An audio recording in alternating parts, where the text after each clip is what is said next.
Okay, so I'm sorry, everybody, for being late. It was my fault. And I should also say that this is the first time ever in my life that I give a Beamer talk. So, I have given many years ago, some talks with handwritten slides, but this is the first time with Beamer, so please bear with me. Okay, so wait, but so how do I, wait a minute. Okay, just yeah. How do I advance? I mean, okay, good. Okay, so so this is the outline. So first I will give some general outline of different equisingularity criteria, and I would like to apologize to many Brazilian people who have heard me talk about this before several years ago, but there was some progress since, so we proved one of the main conjectures. So first I'll give a general overview of different equisingularity criteria. Then I'll talk about Newton polyhedra. That's the main tool in our work.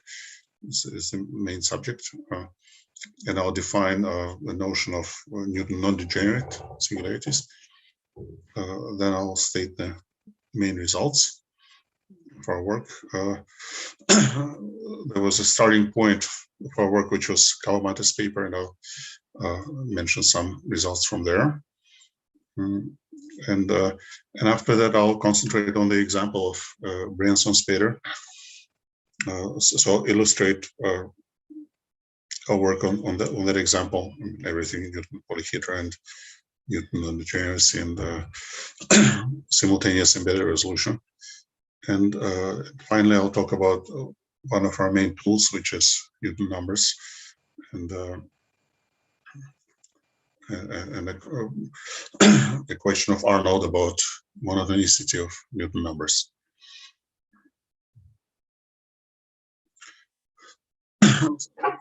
So the ideal world is the case of plane curves, where all the different equisingularity criteria coincide, are equivalent.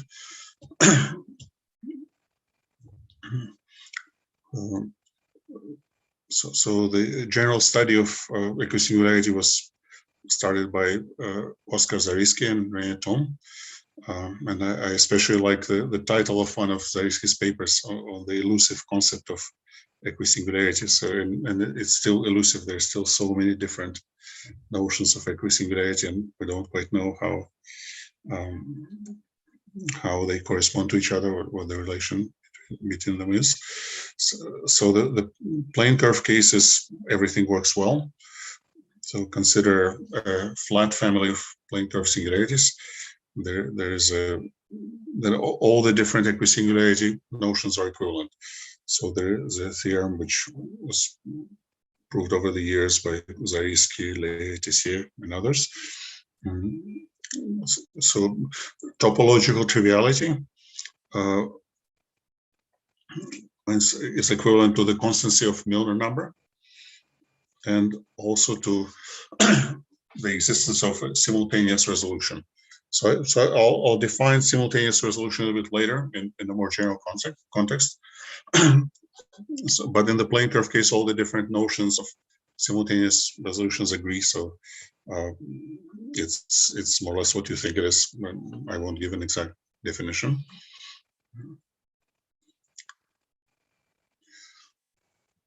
So let's go to the case of arbitrary dimension, which is so I'll mention three other notions of equisingularities. So there is a stronger notion than mu constancy, which is mu star constancy. So what is mu star? So let's take an isolated hypersurface singularity of dimension n.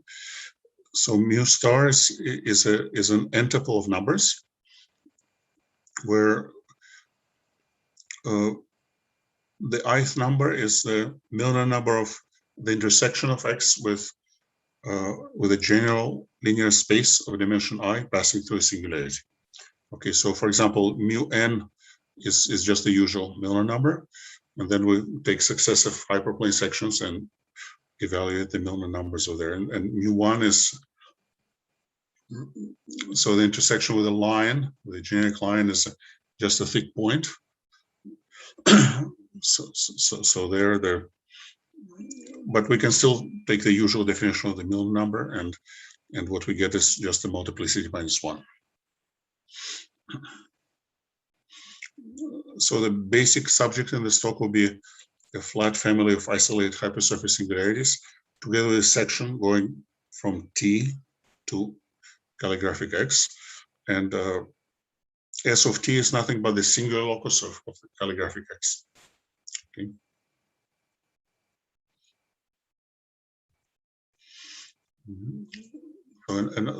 So one of our equisingularity notions will be mu star constant. Another one will be a very important one here will be simultaneous embedded resolution. So let's think of our family calligraphic X as being embedded into Cn+1 cross T. T is our base space. So if you like, you can think of it as just a unit disk, or germ of a disk together with the origin. This is the base space over which deformation is taking place, or it could be something more general, something more higher dimensional space. And XS is a fiber over a point S in T.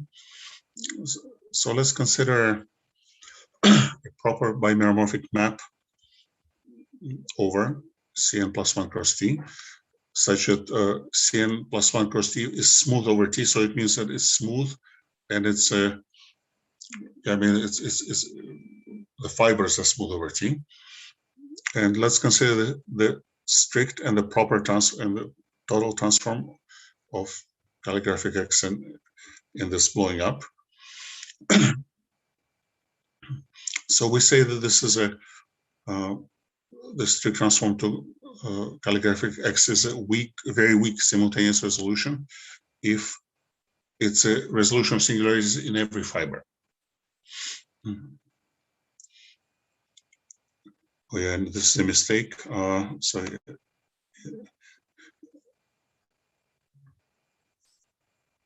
yeah, this is a mistake. So I meant to say this is it's a simultaneous embedded resolution if the total transform is a normal crossing divisor relative to T. So what this means is that so the full preimage of calligraphic X is normal crossing divisor. This means that it's locally defined by a monomial. So the Cn+1 cross T tilde is a non-singular variety, and I want this the total preimage of calligraphic X to be defined locally by a monomial in a suitable regular system of parameters, and relative to T means that in addition it's a direct product over T with something else.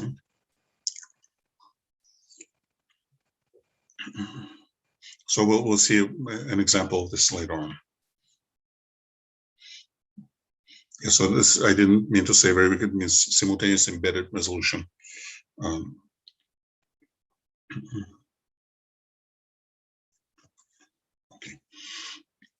Okay, so there will be several different equisingularity criteria in this talk, in addition to being topologically trivial and constant.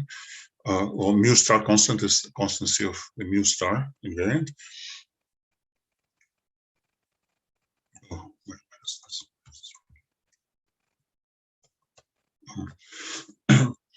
so another criterion is calligraphic X admitting a simultaneous embedded resolution. And finally, there is the weakening conditions, which I won't define. It's not my main interest today, but I'll say something about this later. So let me describe the results known up until this point. So mu star constant is equivalent to waiting conditions, implies topologically trivial, and implies mu constant. Okay. So the first equivalence was established by Briançon and Spetter in 1976, and the opposite implication by Tessier and his paper on polar varieties in 1982.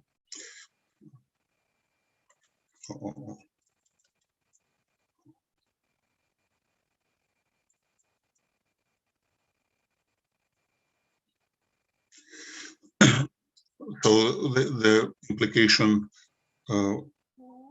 from waiting conditions to topologically trivial is given by stratification theory, developed by Tom and Mather, late 60s, early 70s.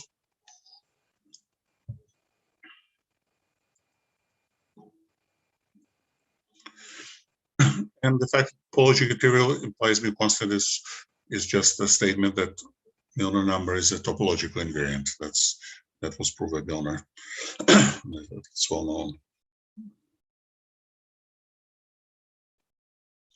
known. So you might ask, what about the opposite implications?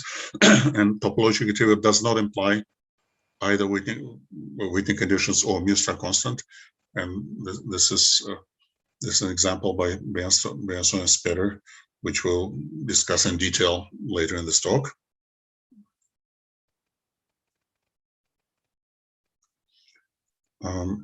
Finally, you can ask, what about the last implication? What about mu constant versus topologically trivial? And this implication is known for everything but two-dimensional hypersurfaces. This was proved by Ley and Ramanujan in 1976. And for surfaces in C3, this is the famous Ley-Ramanujan conjecture, which is one of our main themes today. So for surface in C3, this is still open.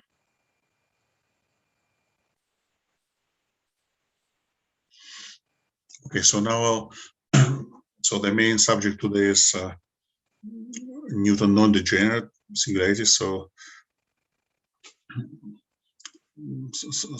let me define those terms. So if you take a power series, a convergent power series, which I write here in multi-index notation, the Newton polyhedron is just obtained by, so it's something which lives, it's a convex polyhedron that lives in the first quadrant, which is obtained by just plotting every single alpha, every single entipole, which appears in a monomial here with a non-zero coefficient, and then adding a copy of the first quadrant to it and taking a convex hull.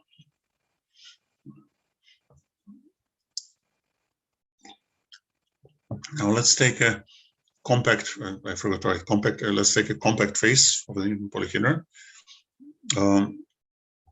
The initial form is just the sum of those monomials that lie on that face. That's the initial form of f with respect to L. And we say that f is non-degenerate, is Newton non-degenerate, if for every compact face L of the Newton polyhedron, if we consider the initial form, the singular locus of that is contained in the union of the coordinate planes. So there are no singularities outside of the union of the coordinate planes. So to give an example, I don't know people who work with plane curves. For plane curves, being Newton non-degenerate is the same as having one Puget pair. So curves like this one, which have only one Puget pair, this is obviously Newton non-degenerate because Newton polygon has only one compact face, and it's the curve itself, and its singular locus is just the origin. But a typical curve with two or more Puget pairs is Newton degenerate because if you look at the initial form corresponding to a face, it's not reduced, so the singular locus is everything. So it's Newton degenerate. Okay,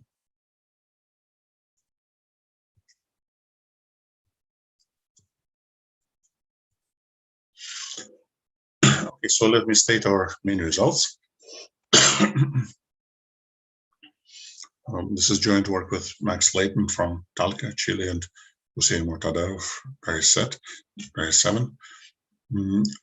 So I still haven't spoken about simultaneous embedded resolution, except giving a definition. So the main purpose of this talk is to relate simultaneous embedded resolution to the other equisingularity criteria mentioned above. So the main result is, if we start with a family of Newton non-degenerate isolated hypersurface singularities, if it's a mu constant family, then it has a simultaneous embedded resolution. In particular, it is topologically trivial. So in particular, this gives a positive answer to the Ramanujan conjecture in the case of Newton non-degenerate singularities. So this result is already known. It was proved by Abderrahman in 2016, with some partial results by Oka, some special cases. So we just give a new proof, which we think this has some interest. And also, I mean, our proof is by a very intricate study of Newton polyhedra, and on the way we give an elementary solution to a question of Arnold on the monotonicity of Newton numbers, and I'll explain this in more detail later, what I mean by that.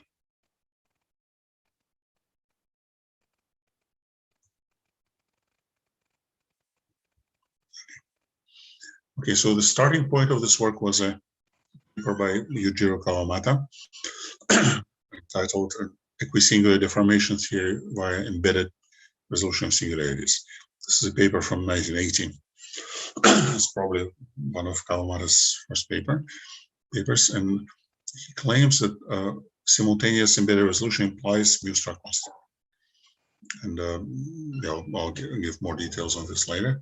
So our starting point was we constructed a simultaneous embedded resolution of the Briançon-Speder example, which is known not to be mu star constant. So we're very happy. We thought that we gave a counterexample to a theorem of great Kawamata. And then looking more closely, we realized that Kawamata says so in his paper. His definition of simultaneous embedded resolution does not agree with the usual one. It's more restrictive.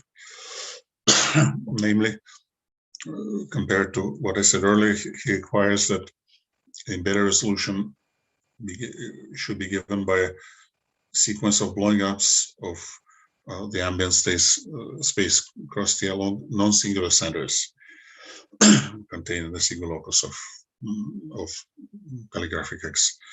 So in particular, the first blowing up one has to be just a single locus of calligraphic X, which is the image of the section S of T.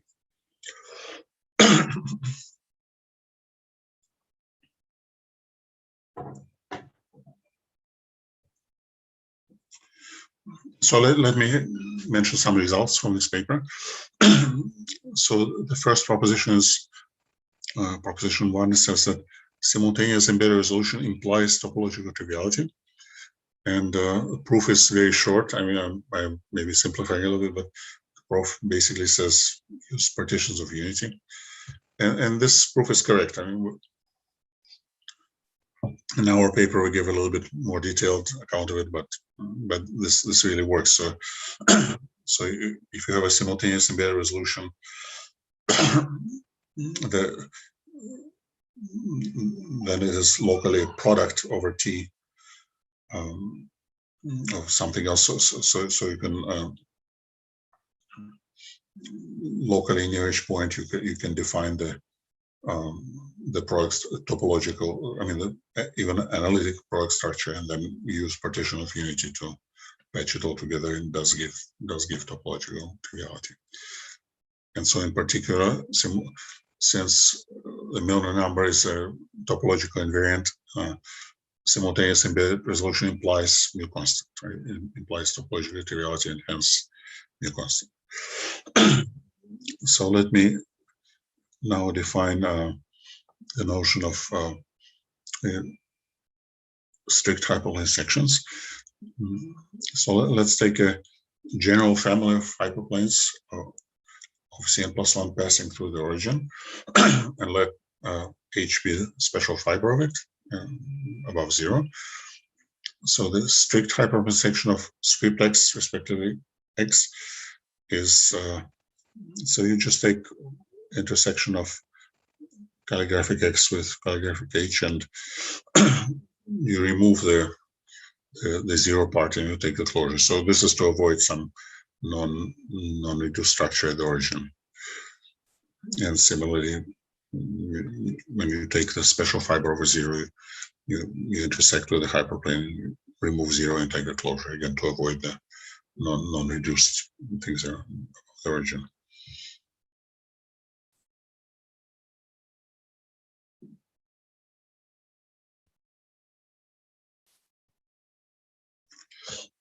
But so until now, that's what everything was right, and also this corollary does not depend whether we use Kawamata's notion of embedded resolution or the usual notion. I mean, the partition of unity works just as well in both cases. But then the things start to go wrong. So the proposition 3 is it says that if X admits a simultaneous embedded resolution, then the hyperplane section also admits simultaneous embedded resolution. And the proof is literally, he says, trivial. And this, yeah, this is not clear at all. I mean, nobody knows whether this is true. Yeah, so this we consider is not being proved.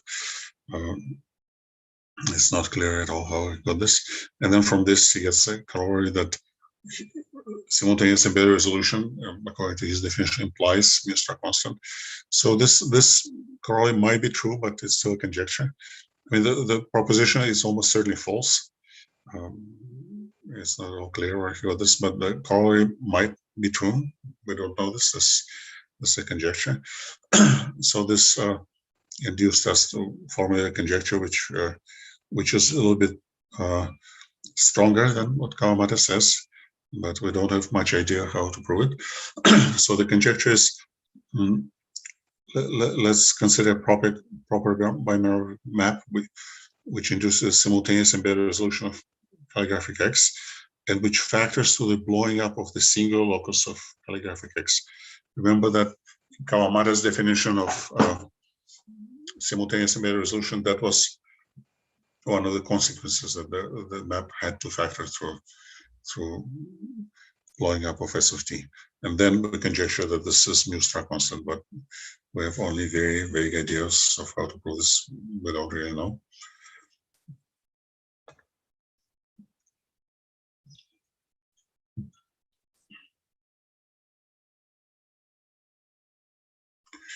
Okay, so from now on, I'll concentrate on Brianson-Sperry's example and illustrate what we did on this example.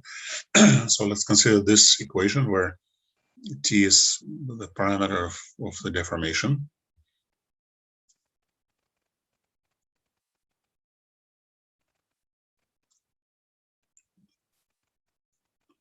Oh, yeah, okay.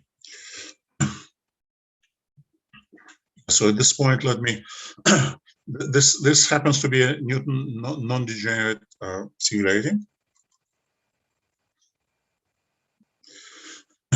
So there's a procedure to resolve singularities of Newton non-degenerate singularities due to Kovarchenko, Oka, and several other people, maybe she later on.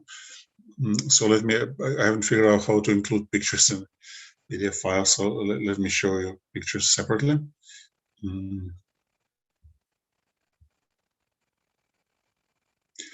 Okay, so this is the Newton polyhedron of the Brianson-Sperry example. So remember there were four monomials, right? So we have four as it should be 4 vertices in the unit polyhedron. And then to each of these vertices, we add the first copy of the first quadrant, and we take a convex also. So the red lines describe the faces of the unit polyhedron. Now there is a standard procedure how to resolve, and we can check one can check this is Newton non-degenerate, and there is a standard procedure how to give a resolution of singularities of the singularity, and it consists of the following. So we have to make a toric variety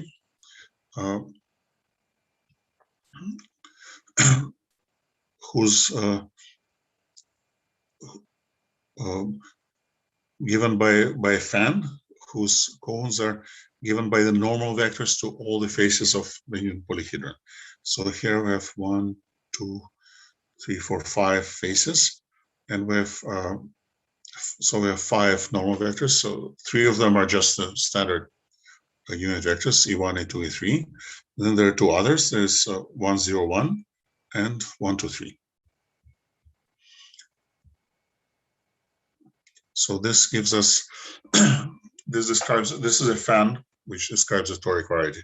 So my convention is I'm seeing this as a so I take a cone or a bunch of cones centered at the origin, and I slice it by some hyperplane, let's say sum of the coordinates is constant, and the vectors are not necessarily all in this plane. they're given, so they're just collinear to the vectors I give. So there we have the 3 unit vectors as on the previous picture, and we have 2 other vectors, 1, 0, 1 and 1, 2, 3. So I don't care if they don't have the same length. That's just my convention. Okay. So the toric variety which this fan describes is singular. A toric variety is non-singular if the following conditions hold, if and only if the following conditions hold. So first of all the cones in the fan should be given by simplices. This is our case. This is true here. But the second condition is that each simplex should be generated by vectors that generated, in this case, Z3 as a group. And this is not the case here. So a resolution of singularities of this is given by a subdivision into further simplices, such that each simplex not only is a simplex, but is generated by vectors which generate Z3 as a group. Okay, so that's what we get. No, not this. This. Okay. And so now, given the subdivisions, so each triangle here, or each pyramid, each cone, gives us a coordinate chart on the blowing up. Okay, on the toric blowing up. And the vectors describe the coordinate transformation from our original coordinates x1, x2, x3. So let's concentrate on one particular chart. I mean, all the charts can be calculated. So let's concentrate on this particular one. It is in some sense the most important one. I'll say why later. So the 3 vectors, 1, 0, 0, 1, 1, 2, 1, 2, 3, describe the coordinate transformation from our original coordinates x1, x2, x3 to the coordinates on the blowing up.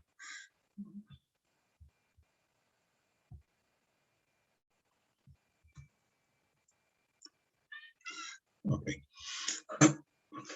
So let's consider this particular chart.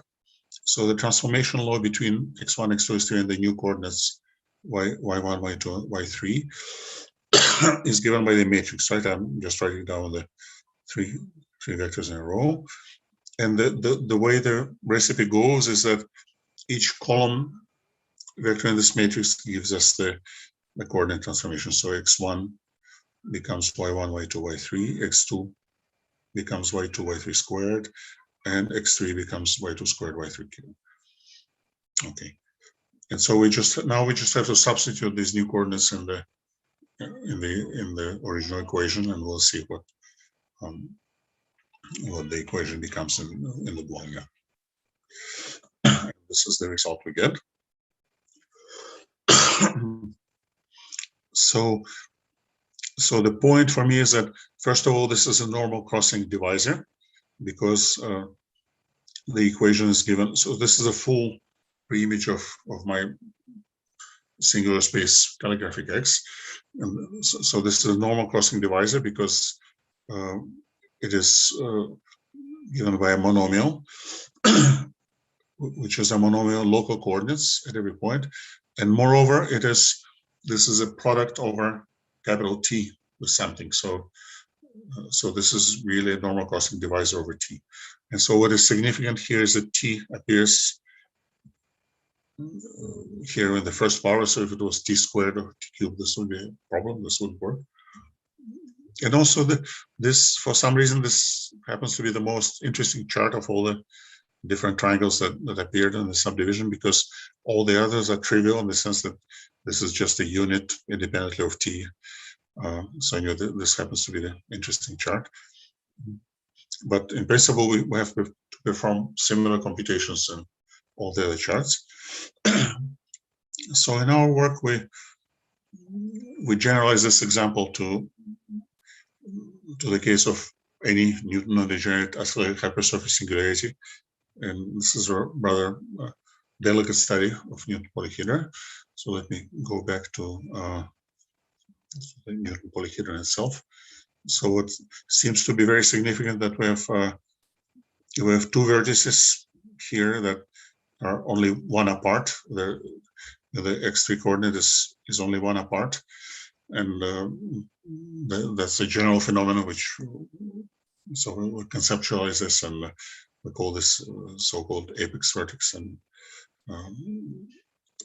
so we generalize the construction of the embedded simultaneous resolution.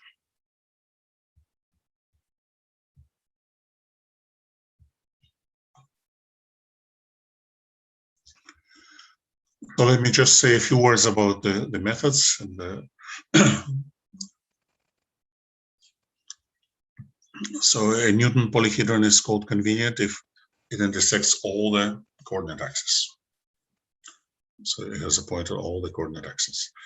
And there's no loss of generality in assuming that your Newton polyhedron is convenient, because we can always just add a suitable linear combination of xi to the e, where e is very large, without changing the analytic. Since our singularity is isolated, we can always add a bunch of terms like this without altering the analytic type of the singularity and making the polyhedron convenient. So one of our basic tools is the Newton number. So let's consider a convenient Newton polyhedron not containing zero, and let delta prime be its complement in the first quadrant. So saying that delta is convenient implies that delta prime is compact, and so let Vi be the I volume of the intersection of delta prime with all the I-dimensional coordinate subspaces of iron plus one. I mean, this doesn't really matter. Okay, so these are all finite numbers because delta prime is compact. So the Newton number is an alternating sum of the VIs.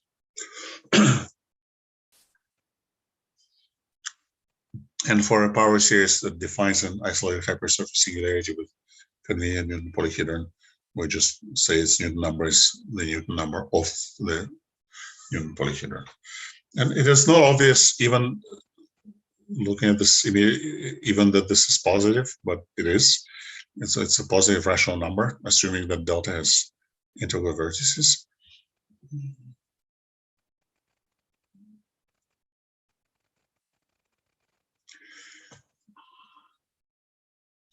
So let me denote by mu of f the Miller number of the singularity defined by f.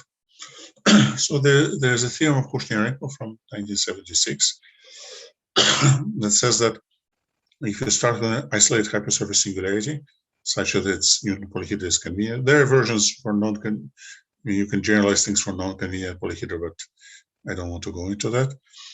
Then in general, the Milnor number is greater than or equal than the Newton number. And in the case of Newton non-degenerate singularities, they're equal. That's Cauchy-Ericsson's theorem.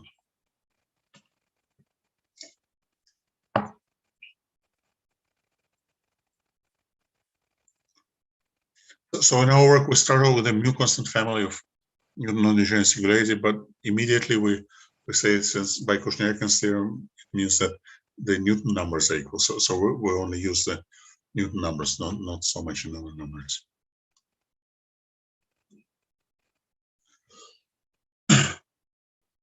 So let's consider flat mu constant family of Newton non-degenerate singularities, isolated hypersurface singularities, and let Ft be the general fiber, arbitrary fiber, and F0 the special fiber. So Cauchy-Ericsson's theorem says that because we're assuming that the Milnor numbers are equal, by Cauchy-Ericsson's theorem, the Newton numbers are also equal. And we have an inclusion of Newton polyhedra. The special Newton polyhedra of the special fiber is included in the Newton polyhedra of the general fiber. And so our work consists of analyzing these two facts. And these turn out to be two very strong conditions that we're able to use to construct simultaneous embedded resolution.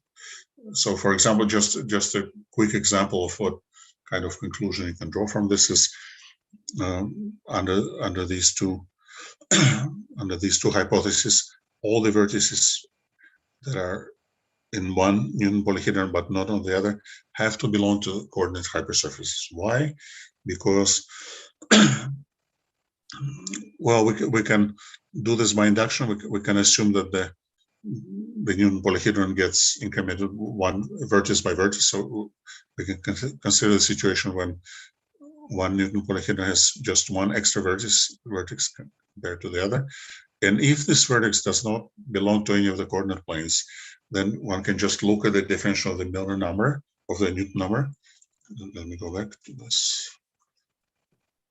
So you see in the differential of the Newton number, there's a bunch of terms. And in our example, one term goes down strictly while all the others remain unchanged. So you cannot have equality of Newton numbers. That's one example of the kind of inference you can make. Sorry, Mark, we have only 3 minutes remaining. Okay, I'm almost done actually. So the last thing is I want to mention is that there's a question of Arnold, which says that if you have if one Newton polyhedron is included in another, then the Newton number decreases, and he says that then there's no elementary proof even for the case of dimension 2. So what as a byproduct of our work, we gave an elementary proof of this in all dimensions. So I guess at the time Arnold asked his question, there was no proof, no proof period of any kind. Since then, there are many proofs using singularities here, but our proof is doesn't use singularity theory. It's a proof just only in terms of geometry of polyhedron. And I think that's all I want to say. That there's bibliography. Yeah, Arnold's problems, Branson's better. Yeah, Kawabata's paper, Kushnir. This is our preprint, and that's about yeah, Ozariksky's work. Yeah, that's all I want to say.